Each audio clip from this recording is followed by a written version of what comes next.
Good day, everyone. This time, our topic is on measures of position. This is a mathematics 10 topic, statistics. We have, there are three different measures of position. We have the quartile, the percentile, and the decile. So this time, let us try to focus on the quartiles. On the previous discussions that we have, I have already explained or discussed the two different cases under quartiles, which is on case number 1 and case number 2. That is identifying the number of scores in a particular set of ungrouped data is an odd number. Now this time, let us focus on the case number 3 and 4. So before that one, let's try to have the objectives of our discussion. We have number 1, illustrate quartiles. Next, calculate a specified quartile of a set of data. Next is interpret quartiles and solve problems involving quartiles. So, are you ready? Let's start with our discussion. So, the quartile of ungrouped data in case number 3 states that the quartiles of n sorted data where n is even and s is divisible by 4.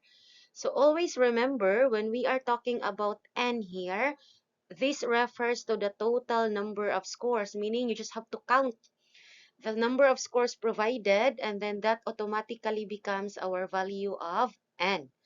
So there are three different, or when you say quartiles, that is the set of data is divided into 4 equal parts. So we will try to compute for quartile 1, quartile 2, and quartile 3. Of course, using the following formulas for quartile 1, which is represented by Q sub 1, we have the mean of 1/4 n and 1/4 n plus 1 quantities. So, common mistake of students is after they compute for 1/4 n, automatically that becomes their answer. That only serves as a guide as to what particular number of the score does the data fall. So we have quartile number 2, we have this equation or formula, mean of 1/2 n and 1/2 n plus 1 quantities. By the way, when we say mean, that refers to the average.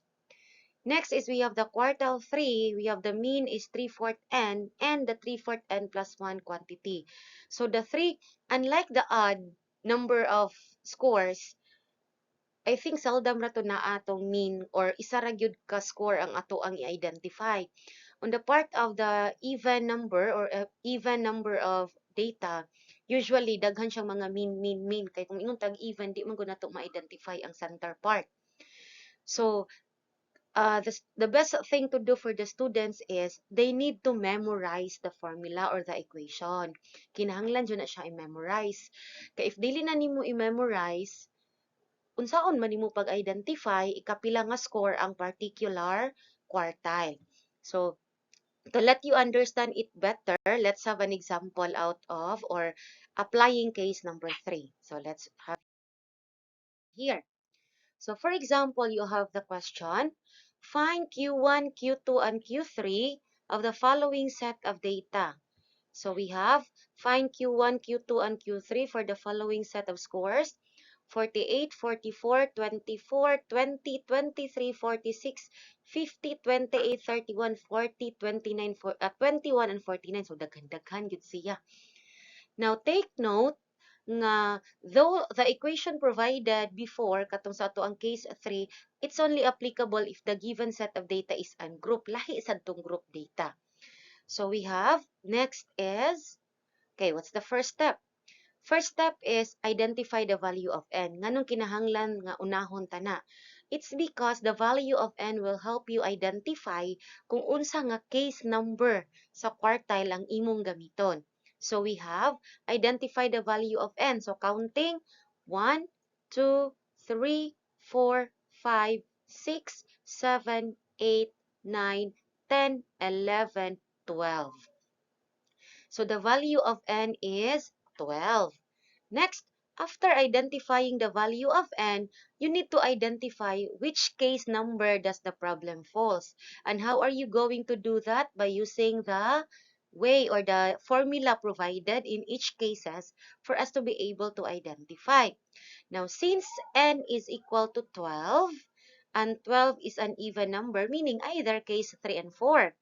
But since 12 is divisible by 4, meaning naa siya na belong sa case number 3.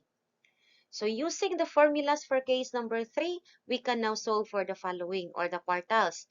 But before that one, there is this important concept that we need to consider. Unlike sa mean median mode, katong measures of central tendency, the arrangement of the scores is either ascending or descending. So when we say ascending, from smallest to largest, when we say descending, from largest to smallest. Ang atong measures of position, when we are talking about quartiles, kinahanglan ascending order agad siya. Again, ascending, meaning that's from smallest value to the largest value. So we have here, after na nato ma-identify what particular case, let's proceed to the arranging the scores in ascending order, then label.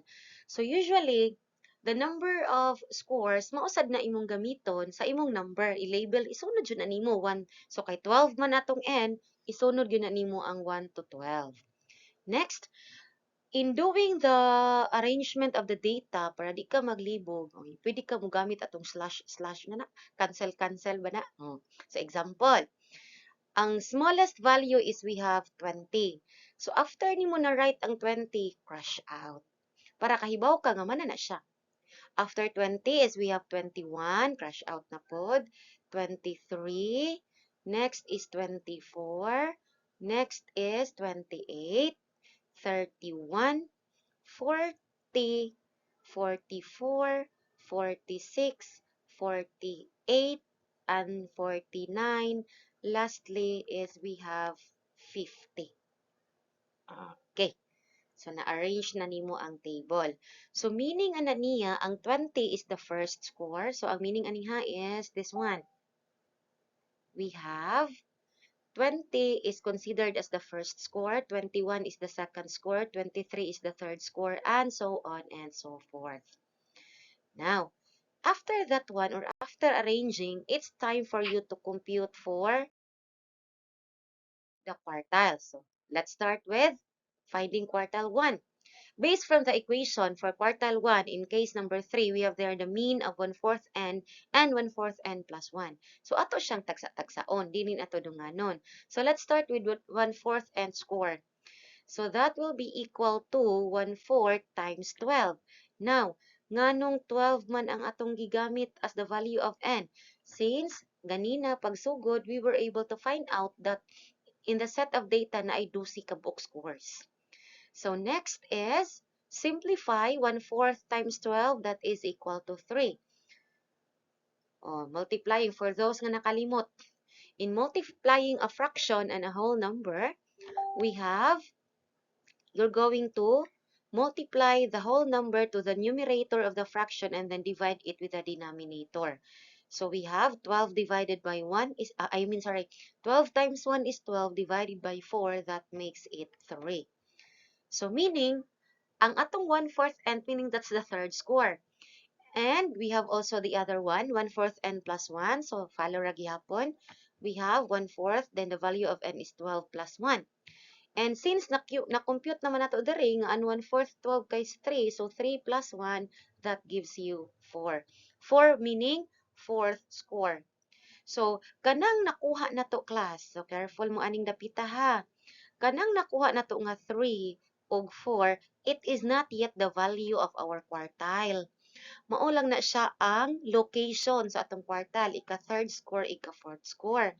So, after we identify those particular score, we then now proceed to the table. O, balik ta ni table. Samo kay akong naong natabunan yun ang hawa sa diha. Kaya ako sang kuha akong naong ha para makita. Di siya makita. Okay, so we have, di siya matangtang. Asa na siya? Wala na siya diha. So we all know naman nung ang 11 term kay 49, ang 12 term kay 50. Ano na lang, i-visualize na lang. Okay, so from the table, you're going to locate the third and fourth score. So we have there, the third and the fourth score is 23 and 24. So meaning, The third score is 23 and the fourth score is 24. And to finally get the value of Q1, so just get the mean. Again, when we say mean, that is average. So 23 plus 24 divided by 2, that gives you 23.5. So there are some nga i-round off or i-round up na sa uban nga i-remain ra ang decimal. So kay scores mo ng istoryahan, actually pwede gyud ta mo round up. Kay wala may score nga 23.5, gawas lang if ang teacher mo hatag og example na sayop lang ang unit or something, ang 1 point tagaan niya 0.5, may possibility actually. So we have, this means that 25% of the students scored lower than or equal to 23.5. Ako sang tangtangon akong dagway diha para makita ninyo. Okay, there. So we have, this means that 25% of the students scored lower than or equal to 23.5, or if naay mo answer nga ang 25 or 23.5 ilisan og 24, pwede ra jud. Okay? Pwede ra gyud siya round up. Okay? I hope everything is clear. Now let's proceed to finding Q2. So for Q2, we have the equation 1 half n, or the mean of 1 half n and 1 half n plus 1. So we have here, the same as ganina sa Q1, unahon sa nato ning usa. So unahon ni mo ning una kani. Unahon sa nato siya. So 1 half n is 1 half times 12. So that makes it 6. And then the second one, or 6, meaning that's the sixth score. Sorry. Next is we have 1 half n plus 1. So 1 half times 12 plus 1. So we all know nga ang 1 half times 12 is 6. So plus 1, that gives you 7. Meaning that is the 7th score. So same, balik na sa tani table. Ato na sang pangitaon, or we will try to locate the 6th and the 7th score. And we have here 31 and 40. So which means the 6th score is 31 and the 7th score is 40. So kuhaon na sad nato iyang mean to get the Q2. So 31 plus 40, that is 71. So 31 plus 40, 71 divided by 2. And that gives you 35. So kana si 35.5, again, same sa Q1, pwede siya remain ang 35.5. Pwede siya 36.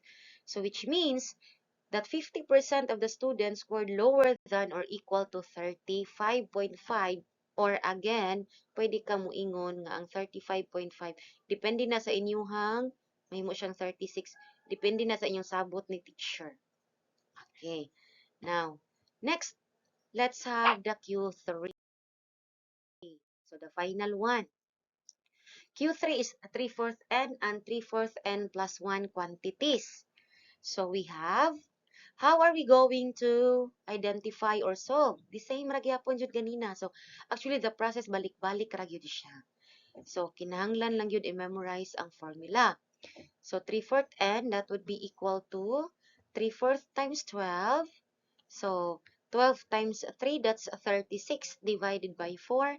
Mauna, the result is 9, meaning 9 score. The second one, 3/4 n plus 1. So, actually, pwede ra gyud ka dili na mo undergo ani niya diri. Dili na.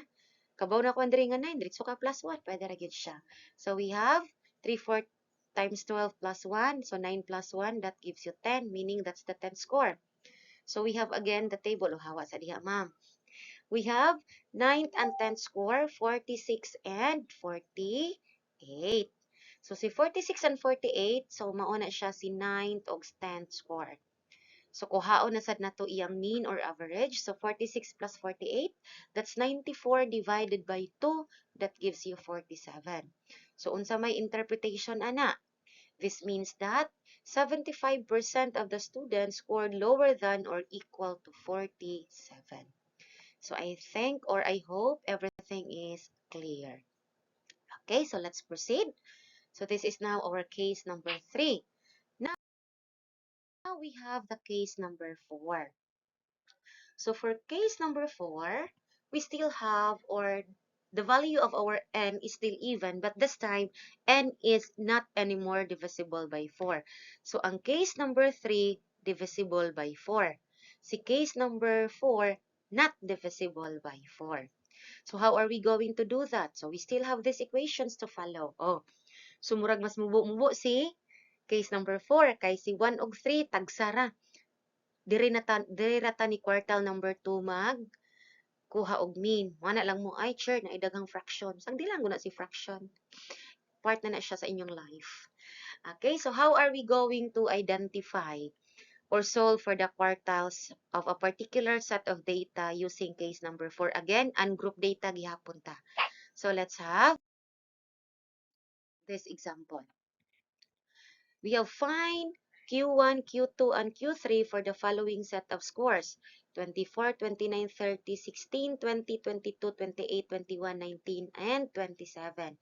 So kung unsa nga step atong gi-follow ganina sa case number 3, same step ra gyud atong gamiton sa case number 4. So first, identify the value of n. 1, 2, 3, 4, 5, 6, 7, 8, 9, 10. Meaning 10 atong value ni n. Next, identify which case number. So, karon dali na ito pag-identify. Kaya kayo mo tang example siya ni case number 4. But, by the time matagaan mo activity nga magsagol na tanan o diha na ma-apply ang concept. Now, n is equal to 10 is even, but 10 is not divisible by 4. Meaning, so since it's not divisible by 4, mao siyang na-fall under ni case number 4. O pa-fall kay si case number 4. Next is we have arrange in ascending. Again, ascending order agad siya ha, dili pwede ang descending. Okay. So we have kay 10 raman 1 to 10 rasad ko to batong table. So same sa atong gibot ganina, number 1 16 crash out, 19 crash out, 20, 21, 22, 24, 27, 28, 29 and 30. Okay. Next, after arranging, let's proceed. Step number 4, computation na ta. Finding Q1. So, 1/4 n plus 1/2 score. So, by evaluating that one, 1/4 n plus 1/2, we all know that 1/4 n is 10. So, 10 times 1 is 10 over 4. Then that would be 5 over 2 plus 1/2. Now, where did I get 5 over 2? Masimplify man nimo. 10 and 4 are both divisible by 2. So, divide it by 2. So, 10 divided by 2, 5. 4 divided by 2, 2. Nya, plus 1/2. Kinahanglan ka mag-LCD. Ano ni da ka mag-LCD? So, kinahanglan mo i-simplify ang usa para mapareha na lang denominator. And a little review. Combining fraction of the same denominator, ang imo ra jung buhaton is combine the numerator. So, 5 plus 1 is 6. And then copy the denominator. Simplify 3. And again, what is 3? Meaning that's the third score. Now, what siya partner? So, diretso na ta identify ni third score. Hawa sa diha, ma'am. We have, what's the third score? Third score is 20. So, automatic na siya. Kung unsay mo fall diha, mao na siya. So, since the third score is 20, meaning, by interpretation, or the interpretation, 25% of the students scored lower than or equal to 20. Okay? Next is we have Arinatani Q2. So for Q2, duha na sad sila, 1/2 n and 1/2 n plus 1.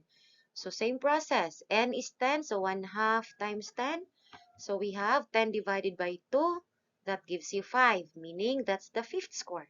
Ang ikaduha, same, 1/2 10 times 2. So 5 plus 1, that gives you 6, meaning that's the sixth score. So asa man si fifth o sixth score? We have this one. So the fifth score is 22 and the sixth score is 24. So get the mean. 22 plus 24 is 46 divided by 2. That gives you 23. So interpretation will be, this means that 50% of the students scored lower than or equal to 23. Okay? And that is for Q2. Next, let's proceed to Q3. For Q3, we have here 3/4 n plus 1/2. So, applying the formula or substitute the value of n nga 10. So, the same. Pwede gyud ka mo simplify daan or pwede sad imo sa siya. So, 3 times 10, that is 30 over 4 plus 1/2. And what is 30 over 4? That's 15 over 2. Nga nung nahimo siyang 15 over 2, pwede maka mag-simplify. 30 divided by 2, that's 15. 4 divided by 2, that's 2. So, same denominator, combine, add the numerator. So, 15 plus 1, that is 16 over 2, and 16 over 2 is 8, which means the Q3 or the quartile 3 is the 8 score. So, pagitaa si 8 score, dara, 28. So, the 8 score is 28. So, by our interpretation will be 75% of the students scored lower than or equal to 28. So, I hope everything is clear. Okay? So, that's it for our discussion on quartiles, case 3 and 4. So, I hope you learned something. Bye-bye! See you on the next video. Charot, murag nag-vlog. See you on the next discussion. Bye-bye!